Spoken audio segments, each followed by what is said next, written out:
What's going on, everyone? My name is Victoria, and this is RadioActive.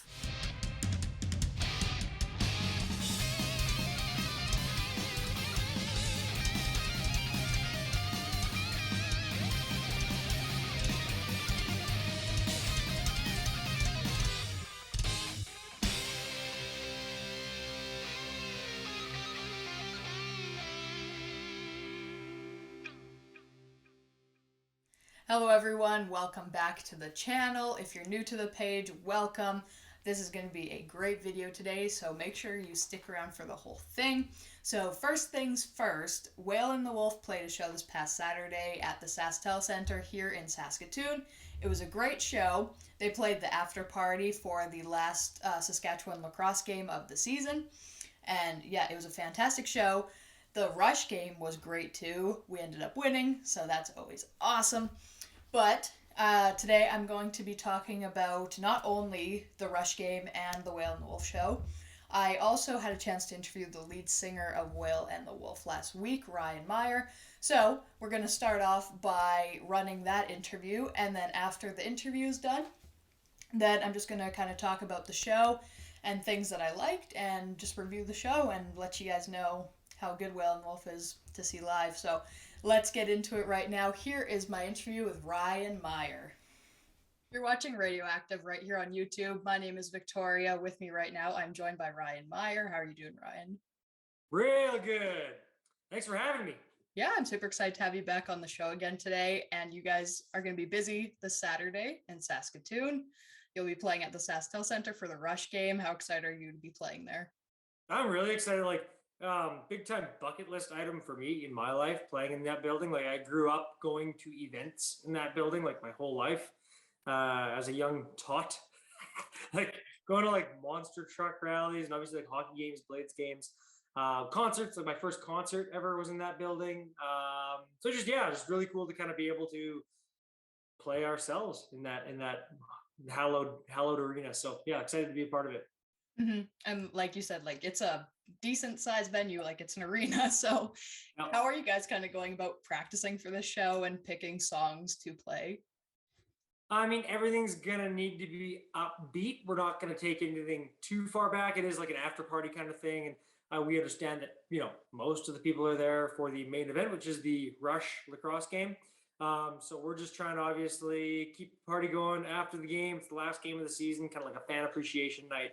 So we are going to try to appreciate the fans with our music, and hopefully they appreciate us. Mm-hmm. And what are you looking most forward to, by like performance wise?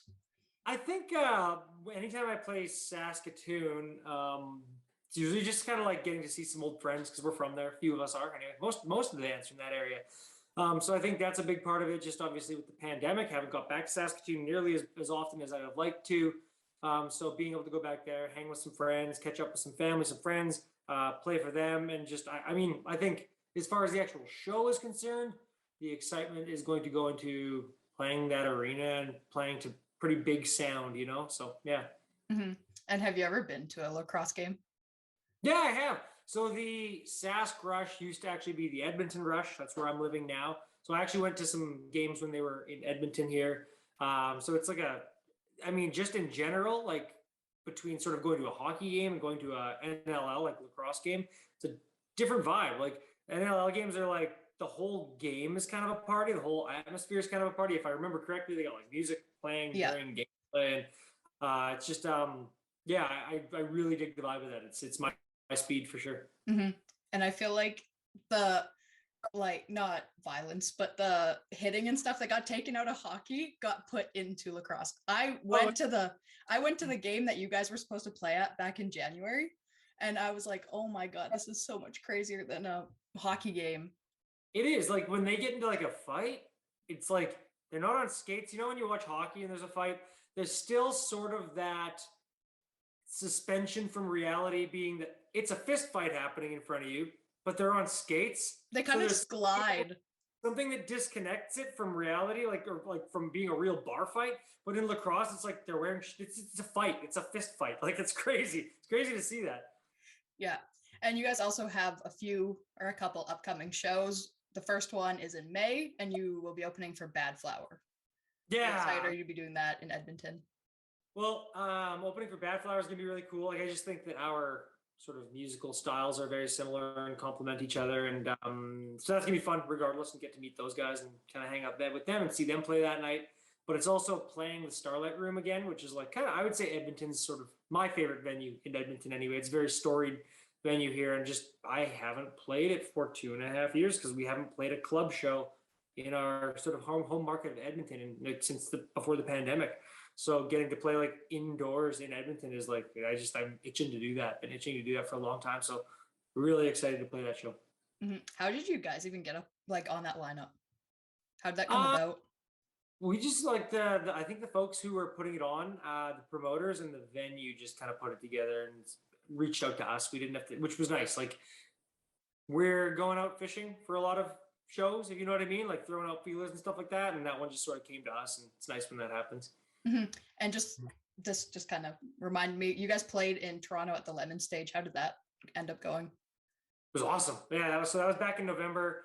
We were one of the first bands to play that brand new renovated building. So like the El Mocambo, I think was a venue since the 40s, historic venue that like the who's who of rock internationally have played that room over the years. Some bands that we've obviously looked up, like the biggest bands in the world, like the Rolling Stones played there. You know what I mean? So getting to step onto that stage after all of the renos, and like it's like technologically like one of the most high tech, I think, stages and sort of studios in Canada, potentially in the world. Like just with like what they have in there for the tech equipment, and they have like an in-suite recording studio in the building just to like take your live performance and just make it sound good and live stream it. So they built it for today's sort of consumption of music, where like the big band goes in and plays there and you're not in Toronto, but you want to stream that show.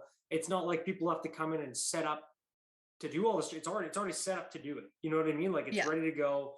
It's sort of a turnkey thing that if a big band wants to go play that room, it can be streamed and it'll sound immaculate. So we got to kind of be one of the beta tests for that room, and work with some incredible sound techs and play with some incredible bands. And it was, I don't know, like a dream. It was really great.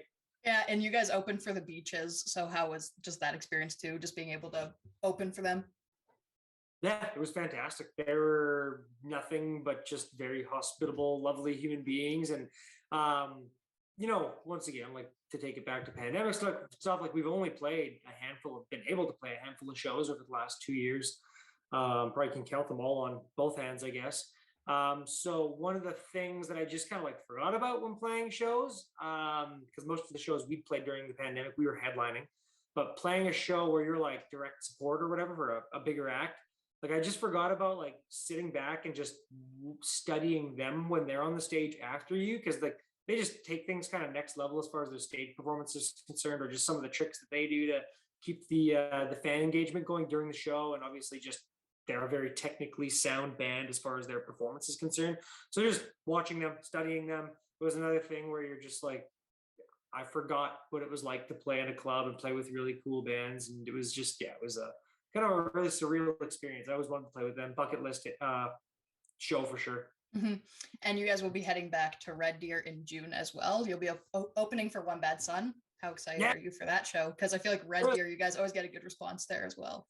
Totally. And like One Bad Son, we've done a good amount of shows with them in the past. We toured with them in 2017 or 2018 across Western Canada. So we had some, got a few really good after show party hangouts in with them.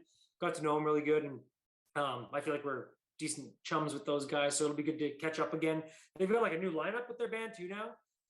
And their new member, who is their bassist, Ryan Cooley.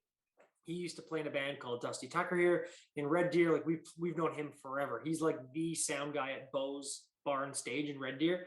And that venue is like one of the best venues in Canada. And he's a big part of it. So just getting to play a show at that venue with him at like our favorite venue with one of our favorite bands, it's like things are finally starting to come back and we're starting to do things we want to do again. So yeah, it's awesome.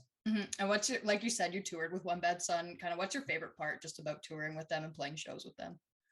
But those guys, I think it's sort of, I could take it back to the beaches kind of thing, where it's just, I think when you are touring with a band that's been there, done that, and really like run the ringer of what you can do in Canada for music, you need to study what the hell they're doing, every night. I know it gets up to be a bit of a slog at one point during the tour, where you're kind of just, um, and doing your best just to get by every single day after, like, 4, 5, 6, 7 show, whatever it is, however many shows, you're kind of like just like gearing up, and you got to obviously be excited for your show. And once you get on stage, obviously everything kicks back in, you're stoked and you're ready to play, and you're going to put a good show on. But like, I think you need to, no matter what, every show really try to learn something from a band like that, whether it's an on-stage thing or just how they present themselves business-wise behind the scenes, dealing with show promoters and dealing with the venues and dealing with sound people, and watching how they interact with fans. It's always just a something that you need to take from and learn from. So yeah, and not to mention they're just awesome dudes to hang with, and Kurt Dahl, their drummer's got just a wealth of knowledge in the music industry in general. So like any time you can pick his brain, like you need to. Yeah. And just going into like future plans, what are you guys kind of planning for shows wise going into the rest of the year? So that Red Deer show that we're playing with One Bad Son is part of sort of a bigger scope of a tour that we have not announced a ton of the dates for yet. But that's going to be basically, the answer is like in June, we're playing like crazy across Canada kind of thing. And we'll be announcing a lot of those dates very shortly here. So it's going to be playing a lot of shows over May, June, July, August. Hitting up those outdoor festivals, which you love so much during the summer months in Canada, because it's nice out and people come out in droves and check that stuff out. And it's going to be popping off a bit more this summer because people, shows are back. And then we're just constantly, I guess one of the only real silver linings of the last couple of years is we just had nothing but time to kind of write and explore some new sounds that we were playing with, and maybe some of the growth that we had as individual human beings that sort of contributed to the way we write now.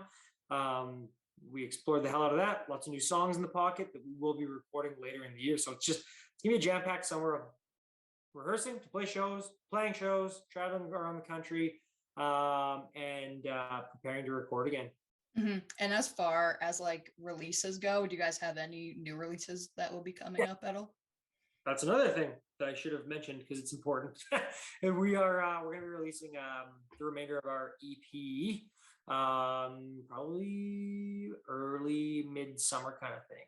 So I'm excited. We're going to have like a vinyl. It's gonna be awesome. That's sort of like another bucket list thing that I've never had. Like I own my own, like obviously we've had hard copy CDs and but everything's on streaming platforms now. So you need to make CDs, you do, because people still want them. People still want a physical thing when they come out to shows. They like buying merch, they like buying CDs, but we're gonna press a vinyl this time, and I'm excited about that. That is awesome.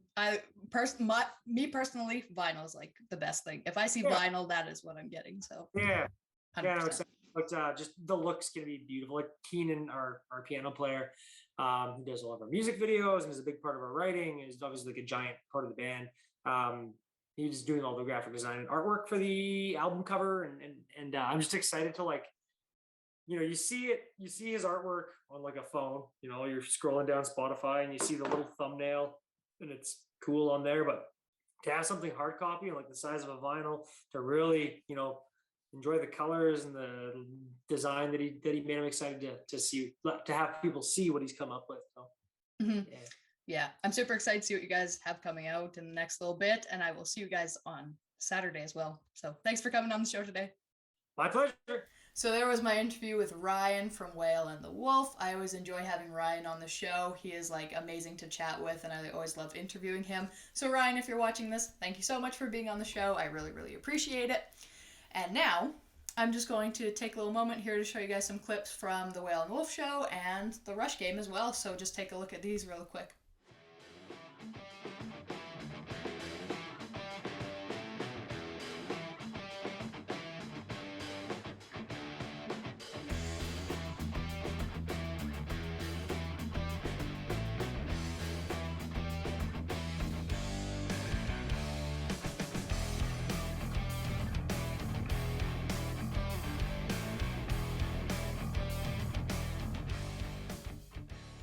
Okay, time to review the show here. So, honestly, I don't even know where to start because the whole set was awesome. Like I said before, I've seen Whale and the Wolf so many times, and they always put on a fantastic set, which they did again this last Saturday.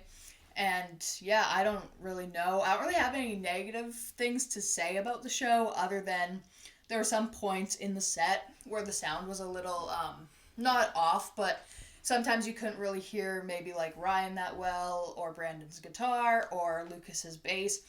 And like I understand because it's in an arena, you're in a big venue and sound needs to travel farther, and if you don't have that sound like distributed properly, you're gonna only hear certain parts. But I feel like as the show went on, they were figuring out the sound, which was great.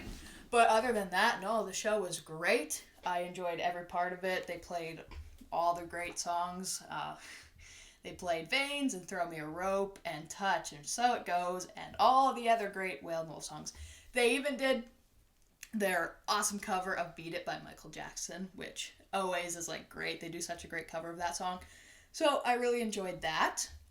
Yeah, but as a whole, from start to finish, I enjoyed the show. I loved it so much. And anyone who's watching this video that knows me really well knows that Whale and Wolf is like my favorite band. So, I mean, I really have nothing negative to say about these guys. But if I'm going into like separate reviews for each member, you know, just starting off with Joel, like that guy absolutely kills it on the drums. Like his drum fills are insane. Each song has like these killer fills in them. And obviously as a drummer, like you want to be able to keep time with your band, and you're pretty much the band's metronome. So Joel's able to do that so well. He is such a skilled drummer, and I always enjoy watching him play drums as well. So yeah, that was cool. And if you see me looking down, it's because I have notes, because if I don't have notes, I will literally be all over the board. So that is why. Yeah, you know, Joel with his fills on the drums, and he's just, like I said, such a skilled drummer. He's a very diverse drummer as well. You know, he plays in Whale and the Wolf, and I know he's also played in some jazz bands too. So, very he can play pretty much any genre from what I've seen. So yeah, I really enjoy watching Joel play. And then you get to Ryan on vocals, and he just has such a unique singing voice, and I think that's what really drew me into the band when I first started listening to them, is that when I started getting into Whale and the Wolf, it was in like, I think 2016. So around that time, I listened to more pop music on the radio, and around that time, lots of the pop artists were kind of they were starting to sound similar quite a bit. So I think what really drew me in was Ryan's vocals, and he has such a different vocal style compared to so many other artists. And, you know, I understand that pop is a lot different than rock, but I find in rock music especially, lots of singers always have different voices. So that's what I really enjoy about the genre, and this band in particular as well. And yeah, that's pretty much what I got to say about Ryan. And just songs as well, as far as lyrics go. I always enjoy the lyric side to all of their songs, and they're just always so well written, so that is just great. There's literally nothing that I don't enjoy about these guys' music. And then getting into Lucas on bass, he's so skilled. If you ever seen Whale and Wolf play, this man does not look at his bass while he is playing, because his hair is just in his face and he's headbanging the whole time. And I swear to you, he doesn't need to look at his bass to know what he's doing, which is super cool. You know, sometimes you'll watch people play on stage and they're playing their instruments and they just stand there and they just look down the whole time while they play. And I mean, that's cool, but it's not as entertaining. So, you know, Lucas is probably one of my favorites to watch out of that whole band, just because he's not looking at what he's doing, but yet he can play so well. And I really enjoy the bass line in Veins as well. I've only heard Veins be played live twice, I think. And when you hear the recording of the song, you don't necessarily hear all the parts that you would live. So I really enjoyed hearing the bass line live and, you know, just seeing it in person, which was really cool. So I really enjoyed, you know, all of Lucas's parts on bass as well. And then getting into Keenan, he plays the keyboard. And he is great on keyboard as well. I'm going to be really repetitive with all these, but I'm not wrong when I say that all these guys are so good on their instruments. Keenan, when he plays the intro to Veins on the keyboard, it's like so perfect. It just works so well. And, these guys all match each other's energy. Like, Lucas is headbanging, and then Keenan's, like, up off his stool playing the keys, and, it just works. Everyone matches everyone's energy. And Keenan also does, like, photos and video for the band as well. So he multitasks during the shows, which is super cool. I find that awesome that he can take breaks and then still capture, film and video for the band as well. And then, here we go. Last but not least, Brandon on guitar. I don't even know where to start. Brandon is like my favorite guitarist. He's the reason why I started playing guitar. So, it's always great when I get to see them play live, and especially, seeing him being able to see Brandon play live is like always awesome. I just enjoy, I'm a guitarist too, so I always enjoy being able to see how the songs are being played, and he's such a talented guy. I don't really know what else to say. He's a very diverse player as well. He can play fast stuff, slow stuff, the string jumping, which is kind of complicated for some guitarists. I know I struggled with that, a few months ago, being able to jump strings. But he can do it so well. And when you see Whale and the Wolf play live, if you look at Brandon, he also is pulling out dance moves probably every few seconds. So that's good. He's always moving around the stage, which is awesome. And his pedals too. This is coming from me as a guitarist.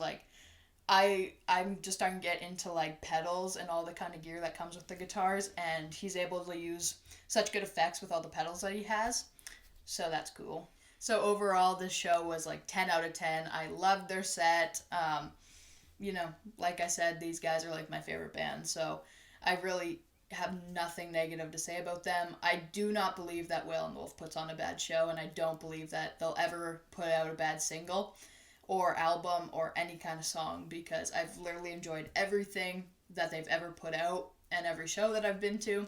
So 10 out of 10 performance. They match each other's energy, like I was mentioning before. When they play live, you don't just have one person, dancing or headbanging and then the rest standing. Everybody is into the show, and you can really tell that they love what they're doing, and that, they're doing it.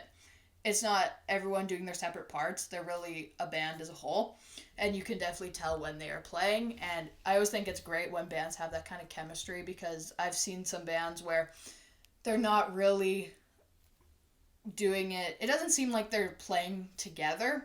They're on stage together, but it seems like everyone just thinks of it as they all have their own parts that they have to do, and it doesn't really come together nicely. But Whale and the Wolf always is able to achieve that feel at their shows, which I love. I've seen these guys play quite a few times. The first time I saw them play was in 2016. And from 2016 to now, they've grown so much, and I'm just very proud of them to be able to see them play at the SaskTel Centre. It was a big deal for them, and it was really cool for me to get to see them play there. I'm super proud of these guys. But 10 out of 10 show, 10 out of 10 band. And like I said, nothing bad to say about these guys, but maybe everyone else has a different opinion. But for me, these guys are the best band ever. I really hope everyone enjoyed this video. I had a lot of fun making it. Make sure you go check out all of Whale and the Wolf's songs. Every single one. I want everyone to be playing all of their songs on repeat. That would make me happy. It would make them happy. And it would make the whole world happy. So go do that. Also, make sure to go follow Whale and the Wolf on all social media platforms for future updates on shows, song releases, and tours as well. But for now, that's all I have, and I'll see you guys next time right here on RadioActive.